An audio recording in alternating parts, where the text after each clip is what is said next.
ஆண்டவராய் இயேசு கிறிஸ்துவின் நாமத்துக்கு மேன்மை உண்டாவதாக.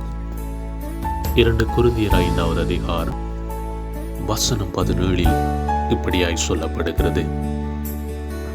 இப்படி இருக்க ஒருவன் கிறிஸ்துவுக்குள் இருந்தால் புது சிருஷ்டியாயிருக்கிறான். பழையவைகள் ஒளிந்து போயின, எல்லாம் புதிதாயின என்பதாய் பதிவு செய்யப்பட்டிருக்கிறது. அன்பான தேவஜனமே, ஒருவன் கிறிஸ்துவுக்குள் இருந்தால் அவனுடைய வாழ்க்கை புதிதாக்கப்படுகிறது. ஒருவன் கிறிஸ்துவை பின்பற்றும் பொழுது அவனுடைய வாழ்க்கை புதிதாக்கப்படுகிறது. அன்பான தேவஜனமே, கிறிஸ்து எங்களுடைய வாழ்க்கையை புதிதாக்குகிறவராயிருக்கிறார். அவரை பின்பற்றும் பொழுது எங்களுடைய தீய வாழ்க்கை மாறுகிறது. சமாதானத்தின் தெய்வம் எங்களுடைய வாழ்க்கையிலே உதிக்கிறவராயிருக்கிறார்.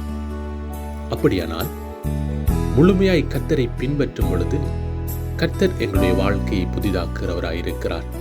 கர்த்தருடைய ஆவியானவர் எங்களுடைய வாழ்க்கையிலே கிரியை செய்கிறவராயிருக்கிறார்.